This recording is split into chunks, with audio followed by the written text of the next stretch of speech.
So in this video, we're talking about the Pythagorean theorem, and the Pythagorean theorem simply states that if we have a right triangle, this is only for right triangles, you can see we have both of them here, is we take the leg squared plus the other leg squared, and it equals the hypotenuse squared. So we're going to use this idea in order to find the missing side of a triangle.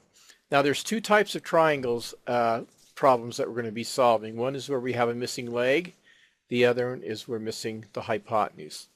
Now for missing a leg, it means that we know the hypotenuse and we know one of the legs. So if we're missing a leg, we're going to take the hypotenuse squared. In this case, it would be 10.6. We square it, and we take the other leg, which is 7.7. We square it. Now we subtract these two. There's the subtraction. It's going to give us a number. Whatever that number is, we take the square root of it, and that will give us the missing leg. And you can kind of see the math down here that I've done. 10.6 squared minus 7.7 squared gives me 53.07. I take the square root of that. Square root of 53.07 gives me 7.28. So there is the missing leg. The other type of problem, just like I mentioned, is we're missing the hypotenuse. Now remember, the hypotenuse is the longest side where the legs come off the 90-degree angle. You see that these two are their legs. These two are the legs over here. So if we're missing the hypotenuse, it means we know the two legs. So we take the leg squared. So we see that's 4.8 squared. We take the other leg, we square it, 6.8 squared. We add the two together. Now in this case, I get 69.28. And I take the square root of that 69.28 and I get 8.32. So that's how you do the Pythagorean theorem, and that is the first side of this worksheet that we're working on. Now in the second side of this worksheet, we have triangles, and if you look at the triangles, we only know one side. And so to be able to use the Pythagorean theorem, we have to find at least another side. In order to do this, we're going to use our sine, cosine, or tangent functions.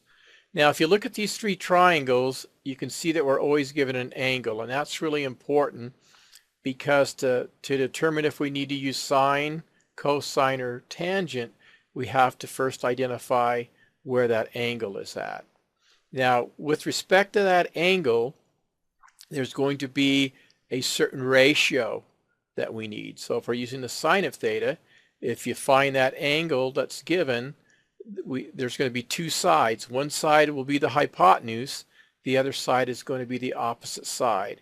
And you know it'll be the opposite side because it'll be the side that's farthest away from the angle that's given. Now if you look at the cosine still has the hypotenuse that we have to find. But if you look at the angle and the side, instead of having this side that's clear on the opposite side of the triangle, it's on the near side, and we call that near side the adjacent side.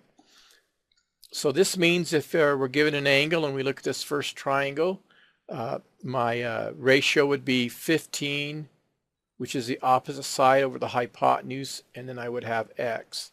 So if I were using the sine of 69, that would be 15 over x. The angle goes with inside the sine function, and then I have 15 over x. Now if you're looking at the cosine, you can see that I have the hypotenuse. There's the angle in degrees that goes with cosine. That's the measurement of the angle. And then I have the adjacent over the hypotenuse. Now remember, on sine and cosine, the hypotenuse are both in the denominators on each one, and the sine deals with the opposite and the cosine with the adjacent. Now remember, the adjacent is the nearest side, the sine is the farthest side, and we're dealing with sine, we're dealing with those sides that are the legs. Now with the tangent, we don't use the hypotenuse. We use the opposite side, and we use the adjacent side for the tangent. So on this problem, I would have the tangent of 39 equals x over 18. Cosine would be cosine of 52 equals 20, the adjacent side, right, over the hypotenuse. And for the sine of 69, I would use 15 over x. Now if you look at some of the math that's involved here, when you write the sine of 69, you're going to type this in your calculator, and you're going to turn that to a decimal. Each one of these you want to turn to a decimal. So the cosine of 52 would give me 0.61.5, and that ratio still equals the same. The sine would still be 15 over x, cosine the adjacent over the hypotenuse, so 20 over x, and then the tangent of 39, there's the conversion of it to a decimal, and it gives me the opposite over the adjacent, which would be x over 18. So in any case that you have here, you always want to take that sine, cosine, or tangent, type in the angle, operate on the angle, and you want to turn that number to a decimal. Now what we want to do is focus on the sine and cosine.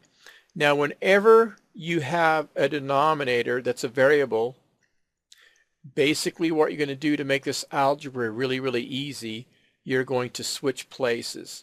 So if you look at this x and that 0.9335, do you see how they've changed places here? So anytime you have a denominator that's a variable, you're just going to switch it with that converted sine function, cosine function, or tangent function. So if you look at the cosine of 52 over here, it turns out to be 0.6156, and that x and 0.6156 are just going to trade places. So do you see how the x went up to the right, left-hand side, and this became the denominator? Now when I take my calculator and I change those 15 divided by that 0.9335, that's the hypotenuse that I get right here. So that is x. When I do it over here, I take 32.48. To get that, I would take 20 divided by 0.615, and I get that 32.48, which would be the hypotenuse there. Now sometimes in your setting up your ratios, you may have an x in the numerator. If you have an x in the numerator, all you're going to take is that denominator and move it inside of in front of the trig function that's converted to a decimal. So you see how I have the tangent of 39 equals 0.8097. I have that 18 in the denominator, and I'll just take that 18 and times it over to here, and then that gives me that missing opposite side here that I have. Now we know from the front side, if I know two sides of a triangle, I can find the third by using the Pythagorean theorem. So let's take a look at this here, and you'll be able to see what I'm talking about.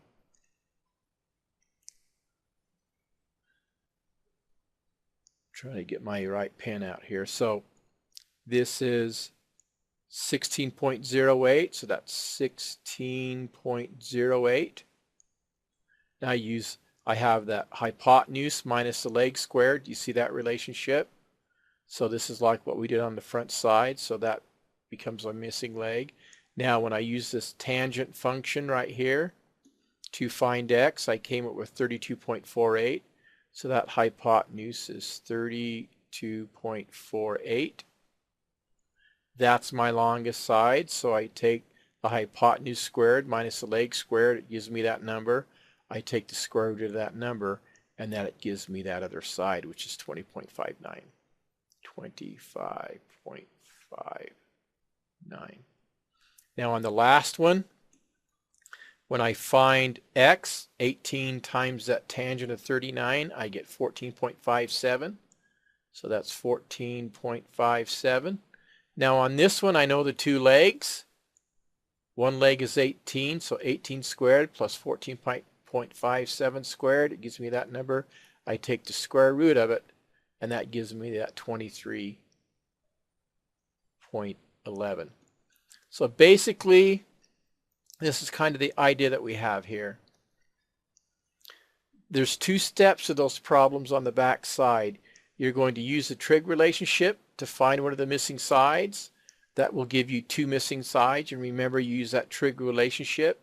You have to set up sine, cosine, or tangent based upon where the angles are and where the two sides, one will be an unknown and one will be a number. Once you find another side, that'll give you the two sides that you need. You're either going to find the missing leg or you're going to find the missing hypotenuse.